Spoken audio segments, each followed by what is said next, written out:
recognition of prior learning. Ano ito? Para saan ito? Bakit ito kailangang sagutin? Yan ang ating aalamin sa video lesson na to ngayon. Okay?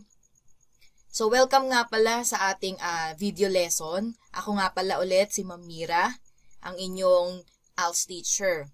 Ayan. So, naalala nyo, meron akong video na ginawa tungkol sa mga forms na kailangang ilagay sa inyong portfolio at iyon yung ipapacheck ninyo para sa portfolio assessment, 'di ba? Okay. Ngayon, nung October, itong October 2020, meron pong binabang mga bagong forms si DepEd. Kaya ito ay New ALS Forms 2020. So, ang sabi doon sa advisory, lahat ng naka-enroll this year, 2020 onwards, etong mga bagong forms na ang kanilang mga gagamitin. Okay? So, umpisahan natin dito sa RPL Form 1 or yung Recognition of Prior Learning Form 1, Documentation of Life Experience. So, titignan natin kung alin yung mga nabago. O, diba? Alin yung mga nawala, alin yung nadagdag.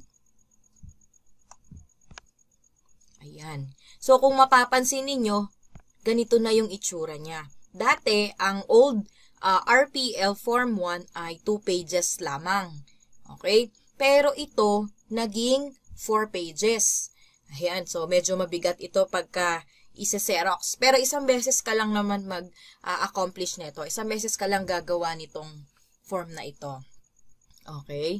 So, dito sa bagong form, meron tayo ditong nadagdag. Ano yon? Ito yon, yung level. Okay? Dati kasi, walang ganitong label ng level. Okay? Hindi naka-indicate kung ano yung specific level. Ikaw yung mismong maglalagay kung elementary ka ba or junior high school ka. So, dito sa bagong form, meron na siyang specific na level. Checkan mo na lang. Okay? So, ganun pa rin naman, katulad nung nakaraan, name of learner, ayan, so ginamit ko yung ibang estudyante. Let's say, Amara Binabor, siya yung learner natin ngayon sa video lesson na to. At saan siya nag-aaral? Ano yung community learning center niya? Kung saan siya nag-enroll ng ALS? Sa Kalayaan Elementary School.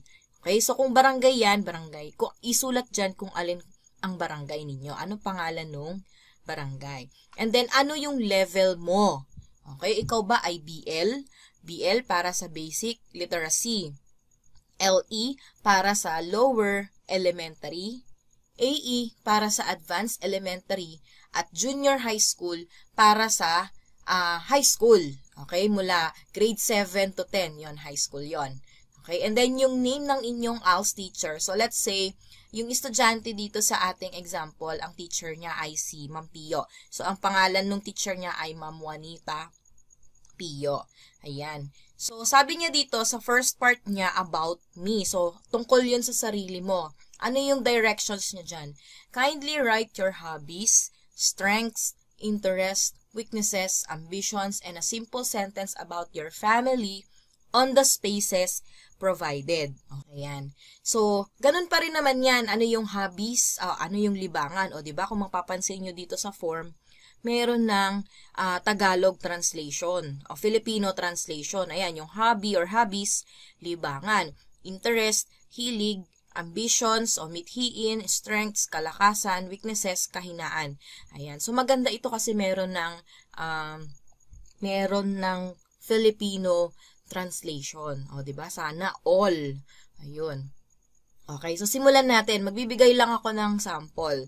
So, ang sabi dito sa hobbies, ang kanyang hobbies daw o libangan ay reading posts on FB. Ayan, yun yung libangan niya. Magbasa daw ng mga post sa Facebook. O kaya, magbasa ng dyaryo or news, magbasa ng libro, magbasa ng modules. So, yun yung kanyang libangan. Okay? Ikaw, kung ano yung libangan mo, yun ang ilalagay mo dyan. Okay? Next, ayan, pwede rin na ang libangan mo pala ay travel, o kaya playing games. Yun. So, libangan mo, anong games? Wild Rift ba? O Mobile Legends or Among Us, alin doon. So, pwedeng libangan yon, okay? Be honest, okay? It's about yourself. And then, yung susunod ay yung strengths or kalakasan. So, ano yung mga pwede mong ilagay dito na example? So, ano yung strengths niya? Interpersonal skills or yung communication. Ito palang estudyante na to ay magaling makipag-communicate. Ayun, kahit na elementary pa lang siya, magaling siyang makipag-communicate sa ibang tao. Ayan. So, ano pa yung pwede nyong ilagay dito sa strengths? So, sample lang ibibigay ko, ha? So, pwedeng ilagay dyan, technical skills on computer hardware or software writing. Kung magaling ka sa computer, magaling ka sa hardware, magaling ka sa software, yun, pwede mong ilagay yun dyan. Magaling ka rin magsulat. Ayan, kung sumusulat ka ng mga kanta, sumusulat ka ng mga rap, tula, kwento. So, yun. Kung ikaw ay vlogger, yan, pwede yun. Yun yung kalakasan mo, di ba? O kaya, sumusulat ka ng, gumagawa ka ng kwento sa Wattpad, pwede mong ilagay yun dyan. Okay? And then, pwede rin naman na ilagay mo dyan na kalakasan mo, ikaw ay honest, yung sa personal mo na katangian. Ikaw ay matapat, persistent, yan, flexible, and patient. So, kahit ano yung, kung ano ka, pwede mong ilagay dyan. Yun yung kalakasan mo Diba? Okay. Next, yung interest o hilig. Ayan. So, ang sagot niya dito, mahilig siyang makilahok sa community o mahilig siya sa community involvement. Ayan, siguro itong estudyante na to ay palaging sumasali sa kanilang barangay pagka may mga oplan, lalo na pag may mga activities ang sangguniang kabataan. Ayan, nakikijoin siya. Ayan, so pwede nyong ilagay din dyan itong mga to. Mahilig kang mag-vlog or vlogging, yun nga yung sinasabi ko kanina. Okay? O kaya, mahilig ka sa photography or sports. Okay, sa arts, mahilig ka dun. Mahilig ka maglaro or gaming. Okay, and then, o kaya mahilig ka mag-travel. So, yan yung mga pwede nyong ilagay dito sa interest or hilig. Yung child care. O, mahilig kang mag-alaga ng bata. O, maganda rin yan na nahilig. Kasi yung mga mahihilig sa bata, ay yan yung mga, nagiging teacher. Lalo na teacher ng preschool balang araw. Ayan. And then, yung weaknesses niya, or weaknesses kung marami, or kahinaan, sabi niya dito, mahina daw siya sa numbers. Ayan. So, numbers daw ang kanyang unang-unang kahinaan. Ano pa yung pwedeng ilagay dito na mga kahinaan niya? Pwedeng mahina siya sa art. Ayan. Pwede rin naman na mahina siya sa sport. Hindi siya sporty. Tahimik lang siya. Pwede rin naman na mahina siya sa organization skills. Pag sinabi nating mahina sa organization skills, yung yung burara, ganun. Burara siya. Hindi organize yung kanyang mga gamit, hindi organize yung kanyang schedule. Yun nga, yung sa salitang balbal, yun nga yung burara. Ayun. Okay. Next, ambition. Ano yung mga pwedeng ilagay dito? Ambition or mithiin. Siyempre, unang-unang ambition dyan, pass the ANE test, maipasa yung ALS test, di ba?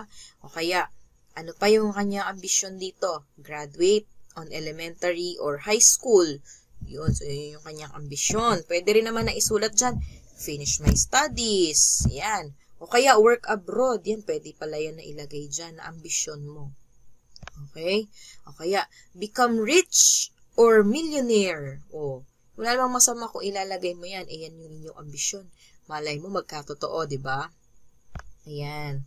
O kaya naman ay magmay-ari ng car, own a car, o kaya own a motorcycle kung yun ang iyong ambisyon sa buhay o yun yung mithiin. Ayan.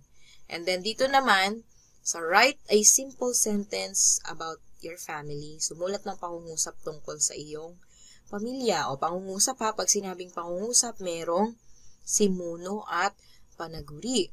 My family is composed of 10 members. O yan. Pagka sinabi nating pangungusap, naiintindihan at nagtatapos sa tuldok o bantas. Ayan So, my family is composed of 10 members. Ilan daw yung family member niya? 10. Oh. So, 10 members pala yung family ni Amara, ano. And then, my family is currently residing at Caloocan City. So, sabi lang naman niya dito, magsulat daw ng isa ba? Or magsulat ng simple sentence. Kahit gaano karaming simple sentence. Basta, simple sentence. Isang subject, isang predicate. Ayun.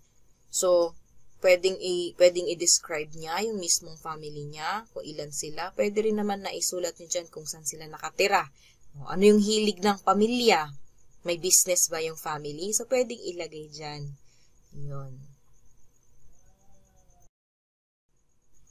Ayan. Punta naman tayo dito sa pangalawa o yung experiences.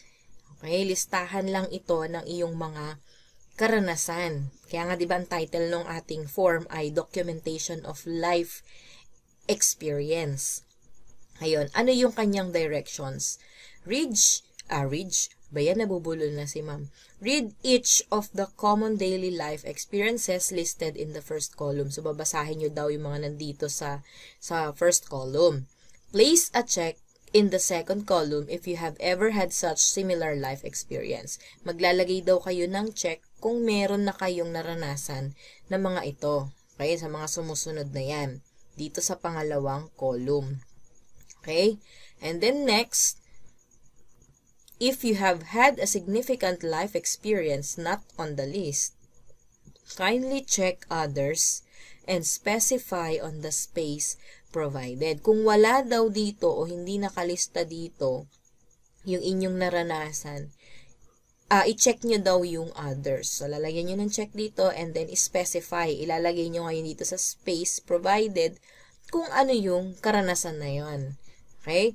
And then, use a separate sheet of paper if necessary. Kung kinakailangan na magdagdag ng papel, magdadagdag kayo ng papel. Lalo kung mahaba, tingnan nyo naman, ang liit nung espasyo. And then, briefly explain the experience in the third. Ito na yung third. Explain mo kung ano yung naranasan mo na yon. Okay, ito yung kategorya, ano yung naranasan mo. Specific na pangyayari. Kailan? Dito naman yon sa fourth column. Kailan mo ito naranasan? At dito naman sa fifth column ay saan mo ito naranasan. Ayan. So, let's say experience. Ito yon. Tapos dito sa pangalawa, maglalagay ka ng check. Ayan. Walang maglalagay ng X dyan, ha. Ayan. And then, what is specific experience? Yun yung ano yung naranasan mo? When did you experience? Kailan? Where did you experience? Saan mo ito naranasan? O, di ba parang pareho lang yan sa old form. Yun nga lang nadagdag itong mga listed na experiences. Doon kasi wala. Ikaw yung mismong maglalagay. Kategorya lang yung nilagay nila doon. Di ba? Ayun. Okay, sige, simulan natin. Let's say, dito tayo sa reading. Ayan, meron experience sa reading or viewing. Ano yung specific na experience niya? Nakabasa, nakapanood na ako ng mga balita sa dyaryo, pati sa internet. So, yan yung kanyang naranasan. So, ilalagay niya lang doon. Okay? When did you experience it? Kailan ito naranasan? Noong taong 2016. So, kung tanda mo pa yung mismong date, isusulat mo dyan yung date. Pero kung hindi, okay lang kahit yung year na lang.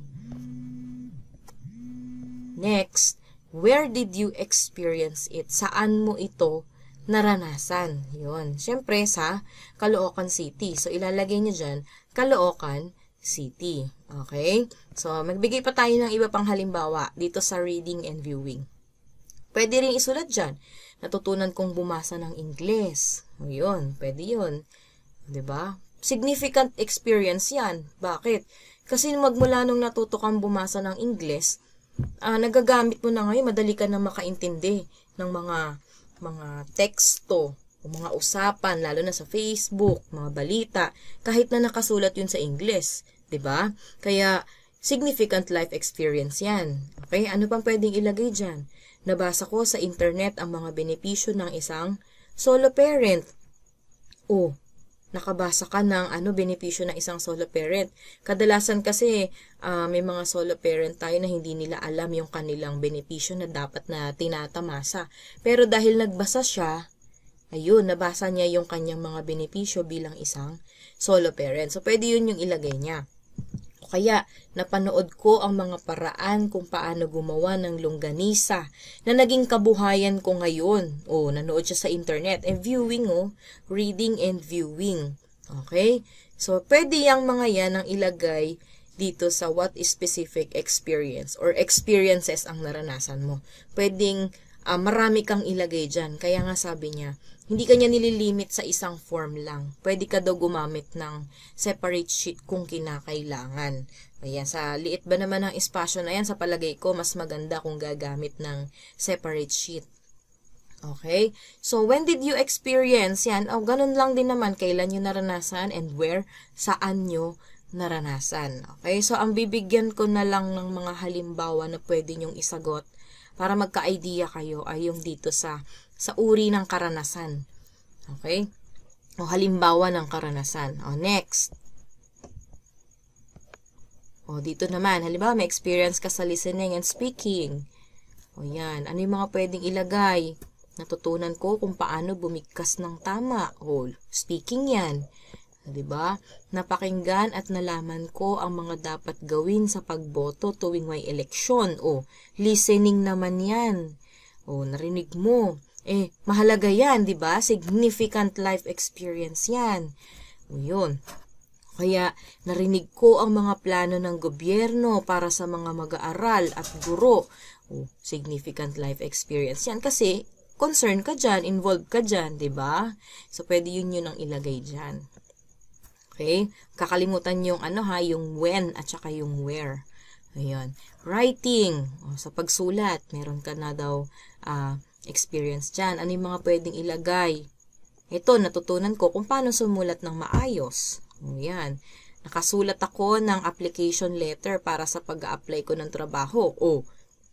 Kailan mo naranasan yan? Significant life experience yan. Bakit?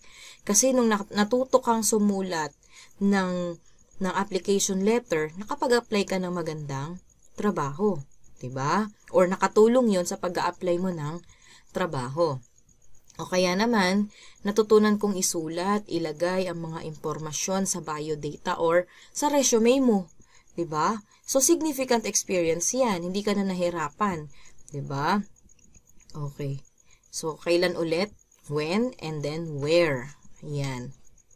So, kung meron ka naman na experience about komunikasyon or communication na wala dito sa nabanggit, sa reading, viewing, listening, speaking, and writing, pwede mong isulat dito sa others. Okay? Checkan mo yung others, tapos isusulat mo dyan kung ano yung specific na experience na yon. Pero kung meron naman na dyan sa mga nauna or walang others, in short, kahit wag ka na maglagay dito sa others. Okay.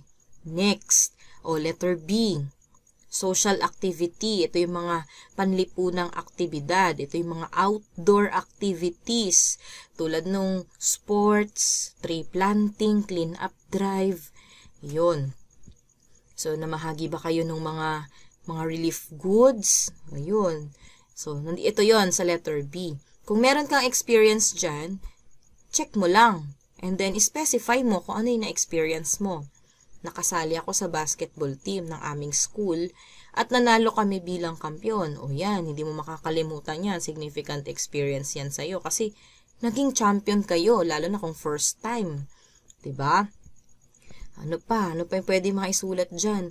Nasubukan ko ng sumali sa tree planting project o clean up drive ng aming barangay. O, ito na yung sinasabi ko kanina. Yung mga clean up drive. Okay? And then, ano pa yung pwedeng ilagay? Dumalo ako sa fun run for a cause ng aming komunidad para sa mga nasalanta ng bagyo. Di ba familiar kayo sa mga fun run? Yung tatakbo kayo, pero may registration yon. Yung registration fee na binayad nyo doon, ginamit yon sa mga nasalanta ng bagyo. Nakatakbo ka na, na-exercise ka na, nakatulong ka pa. Di ba? So, yun yung mga outdoor activities. Anyway, sample lang naman ito. Nasa inyo pa rin naman yan. Nagbibigay lang ako ng sample answers na pwede nyong ilagay. Okay? O, charitable works. Halimbawa, yung care for the sick, caring for the sick. Nag-alaga ka ba ng mga may sakit? Or giving donation. Basta dito sa letter B, social ibang tao ang involved dito Hindi sa family lang. Okay, kung meron kang experience dyan, i-check mo. Okay? Pwedeng isulat dyan, nasubukan ko ng sumali sa relief operation ng aming barangay or simbahan noong sumabog ang Bulkang Taal. O, diba? Nung sumabog yung Bulkang Taal, nagbigay tayo ng mga relief goods. Diba? So, pwede na isulat dyan. O kaya naman, nag-donate ka ng cash. GCash. Kwento mo dyan kung ano yung mga naranasan mo. Okay? And then, others, specify mo kung meron pang iba bukod doon sa mga nabanggit ko. Okay? Next. Sa science or agham. Sa science daw, ano yung una niyang sinabi dyan? Using operating simple machines. Ano yung mga simple machines? Inclined plane, wheel and axle. Nakaranas ka na ba niyan? Kung nakaranas ka na, ilagay mo dyan kung saan mo naranasan. O, gumamit ako ng pulley sa gawaan ng yelo o pabrika. Pulley yung hinihila, di ba? Yung katulad nung sa balon, di ba? Pag may hinagis na balde, merong parang may pitali doon, tapos meron nakasabit na parang bakal kung saan doon nakasabit lang yung tali para madali mong maiangat yung balde pag sa balon, 'di ba? Ganon din yung sa gawaan ng yelo, pag inaangat yung yelo, 'di ba? Meron kayong hinihila doon para umangat yung yelo. So pulley 'yon, pwedeng simple machine 'yon. Okay? Kung nagtrabaho ka na doon, pwede yun yung gamitin mo. O kung hindi naman pulley, marami naman tayong iba't ibang uri ng simple machines. Okay? Ayan. Using electronic devices. Ito, for sure, nakagamit na kayo ng mga electronic devices. Ayan. Ano ba yung mga electronic devices? Ayan, no? Ang dami niyan. Panigurado. Meron na kayong naranasan dyan. So, pwede kayong magkwento kung alin yung pinaka-significant na na-experience nyo. Significant life experience nyo dyan. Okay? Halimbawa, nakagamit na ako ng laptop, computer, TV sa aking pag-aaral. Yun, significant yun. Diba? O yun. So, yun yung pwede nyong ilagay sa page 2. Okay? Oh, don't forget to write yung date, okay, o taon kung kailan ito naranasan. Huwag din kakalimutan kung saan ito naranasan. Okay? Next, meron pang karugtong yung sa science, yung natural calamities, yung typhoon or earthquake. Nakaranas ka na ba ng mga yan? Aba, syempre, madalas tayong tamaan yan. So, ano ngayon yung significant life experience mo doon? Lagyan mo ng check. Kabilang ang aking pamilya sa nasalanta ng bagyong Ondoy. Kwento mo dyan. Kung ikaw ay nakaranas ka na matinding bagyo, tulad ng bagyong Ondoy noon, or nung earthquake. Yan. Kailan? Noong, di ba yung bagyong Ondoy, nanalasa yun noong September 26, 2009. So, pwedeng ilagay mo dyan yung mismong date. O kung may iba pang date, ilagay nyo. And then, saan yun? Sa Manila City. Nandun kayo sa Manila nung time na yon. O kaya, nasaan kayo nun? Isulat nyo dyan kung saan nyo naranasan. O kaya, human-induced calamities, yung fire, sunog. O kaya, war, gera. Yan. Ang gera naman na naranasan natin sa Pilipinas, yung diba? Yung sa Marawi siege. Pero yung fire, pwedeng mangyari yan kahit saan. So, kung nakaranas ka na nung sunog, lagyan mo ng check yan. Ito, kwento mo ngayon. Muntik na kaming abutin ng sunog noong nagkaroon ng malaking sunog sa aming kalye. Significant life experience yan. Kasi, muntikan na pala kayong masunugan, pero naagapan. Diba? Okay.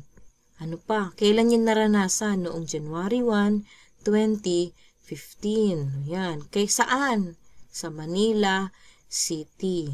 Okay? So, kung meron pang iba, ikwento nyo dyan. Kapag meron pa kayong hindi kasama dito sa nakalistang mga experiences, isulat nyo siya dito sa others. Okay? Okay, next. Letter D. Numeracy or matematika. Sa pera, counting and recording the amount of money earned and spent. Nakabilang na kayo nung pera na kinita ninyo, pati mga ginastos ninyo. Ayun. So, lagyan ng check. Ano yung experience mo? Natuto akong mag-budget o humawak ng pera dahil ako ang nagpapaaral sa aking mga kapatid. So, yan yung pwedeng maging sample. Okay? Kung kayo, meron kayong ibang naranasan tungkol sa pera, pwede nyong ilagay dyan. Ayun. Kailan natutong mag-budget? Noong June 2017. Ayan. So, matagal na siguro yung may trabaho, no? Tapos, natuto siya mag-budget. And then, Manila City. Ayun. And then, yung geometric shapes or figures, examples, yung lines, perimeter, angle, polygon, yan. So, may experience ka dyan. Ano yung mga pwedeng ilagay? Natuto akong magkwenta ng sukat at haba ng kahoy nang magtrabaho ako bilang isang karpintero. O yun. So, yun yung pwede mong ilagay na experience mo. August 2018. Sa Tarlac naman siya noon nagtrabaho. Okay? May mga trabaho rin kasi na kung saan gagamit ka talaga ng geometric shapes tsaka ng mga figures na yan, yung perimeter. Ayan. Kung wala ka naman naging trabaho, pwede naman yung natuto ka mismo sa school. Anong grade yun? Yun, pwede mong ilagay. Next, yung measuring devices. Halimbawa, yung linear, kilo, or kilometers. Ayan. So, halimbawa dito sa measuring devices, kung ikaw ay nagbebenta na sa palengke, nakasubok ka ng gumamit ng weighing scale or yung timbangan. Diba? May digital tayo at saka yung isa na timbangan na hindi digital. So, pwede rin yun na ibigay ninyo na halimbawa. Okay? Huwag kakalimutan yung date, okay? Kung kailan at saka kung saan ninyo yon naranasan. Okay? Huwag basta-basta sasabihing palengke, ha? Kung halimbawa meron kayong experience sa palengke. Yun. Ito naman. Tables, graphs, and statistics. Halimbawa, yung collecting and recording data. Reading and interpreting data in a graph. Yan. So, halimbawa, meron ka ng experience dyan. Yung pagbabasa ninyo ng natuto kayo magbasa ng bill ng kuryente. Diba? May mga graph yun, diba? Lalo na nung ECQ. Nakita nyo doon, may mga installment, may mga graph silang nakalagay doon, may mga figures sila doon, meron silang mga picture doon, basta yung graphs, or kaya tables, yun, pwede yun ang gawin ninyong example dyan. Pwede rin dyan yung naglista ka ng mga utang, yun, recording yun. Pwede rin naman naglista ka ng mga expenses ninyo sa bahay, naglilista ka ng mga bills ninyo, kung magkano yung mga nakonsumo nyo magmula January. Ayun, recording and collecting data yung mga yon. Kung wala naman dito, pwedeng others. Ayan, sa money, dadagdag ko lang sa money, pwede rin naman kung kayo ay nakasubok na bumili ng isang bagay na pinag-ipunan or galing sa sahod. Yun, pwede rin yun na ilagay. Diyan sa geometric shapes, dagdag ko lang din, kung ikaw ay nakaranas ka ng bumili ng tiles, kaya gumawa kayo sa bahay, tapos meron kayo dong binakuran, o diba? Yun, gumamit kayo doon ng geometry, o diba? Yung area yon at saka yung perimeter. Kung ikaw ay nakaranas ng gumamit ng metro. O, diba? Kung meron kayong sinukat, gamit yung metro o kaya tape measure, pwede mong isulat yan dyan sa experience mo. Idagdag mo dyan. Okay? Dito naman sa livelihood or kabuhayan, ang pwedeng example dito yung agri-fisheries, yung food processing, farming. So, kung ikaw ay nag-TESDA na, pwede mong isama dyan yung iyong training sa food processing. Diba? O kaya, sa probinsya, nakasubok ka ng magtrabaho sa field. Nasubukan mo ng magtrabaho sa palayan. O kaya nakasubok ka ng gumawa ng longganisa. Food processing yun, diba? Nakasubok ka ng gumawa ng tosino sa bahay ninyo. Tapos ginawa mo yung business. O, pwede yun na ilagay dyan sa livelihood or fisheries. Agri-fisheries. Okay? And then, industrial arts, welding, plumbing, yan. Nakasubok ka na bang mag-welding, plumbing, yung sa mga tubero yan diba? So, pwede mong ilagay dyan. May mga learners kasi sa ALS na may mga trabaho na sila dyan, yung sa Poso Negro. Yun, may mga naging estudyante ako na yun ang kanilang trabaho. Kaya, pwede nilang isama yan dyan. And then, yung home economics, yung housekeeping, bartending, kung nagtrabaho na kayo sa isang hotel, pwede yan na gawin ninyong example. Housekeeping naman sa, kung hindi hotel, sa mga maliliit, kahit small time na lang, tas nag-training kayo ng housekeeping, tas nag-OJT kayo, kaya nagtrabaho bilang katulong o housekeeper, pwede yon doon na experience. Okay? And then yung handicraft, ito gawang kamay ito, yung basket, yung banig, yung knitting, yung ano pa bang ibang example nito. O basta yung mga tulad nung mga banig, basket, yung mga bags na hinabi, pwede rin yun na example dyan kung nakagawa ka na nun. Usually nung elementary, pinagagawa yan, di ba? O kaya naman, meron kang ginawang bag out of straw. O yun, pwede mong ilagay dyan, na experience mo yun Basta tatandaan na dito sa may livelihood or kabuhayan, ilalagay mo dyan kung ano yung na-experience mo na nandoon sa nakalista. Tas ginawa mo siyang kabuhayan or kumita ka or pinagkakitaan mo yon. Yun yung ilalagay mo dyan. Okay? Kaya nga siya livelihood. Pwede yung sa yung sa basahan. 'Di ba? Pwede rin yun. Yung sa sabon, kung nakaranas ka na nun. Okay? Ayan. Kung wala naman dito, pwedeng ilagay mo dito sa others. Please specify. Sabi ko nga, don't forget to write the date at saka yung lugar kung saan nyo naranasan yung ganong experience. Ayun. So, kung mapapansin nyo dito sa RPL1 na ito, ano siya, parang may halo siyang summary of work history. 'Di ba? Kasi pwede mong i-relate yung naging trabaho mo dito sa mga binigay niyang halimbawa ng karanasan, 'di ba? Ayun.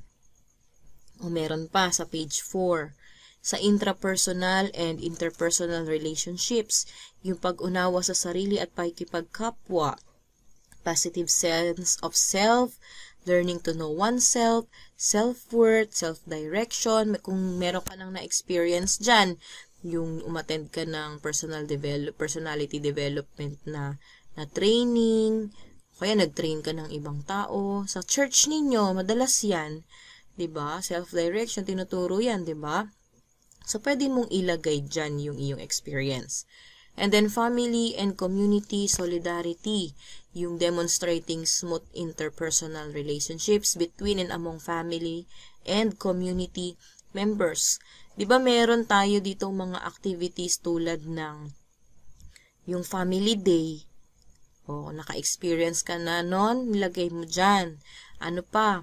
yung merong mga gatherings minsan sa barangay or sa community kung saan imbitado lahat yung buong pamilya na nagkakaroon ng kasiyahan, nagkakaroon ng team building.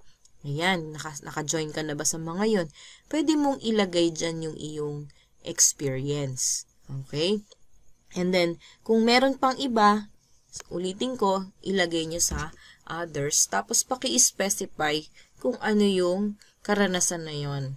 Okay? Huwag kakalimutan yung date at saka yung place kung saan nyo naranasan yung bagay na yon. And the last, yung sa letter G, Information and Communications Technology. Ayan, sinama na dito itong ICT. Pero dati, sa lumang RPL, walang ganyan.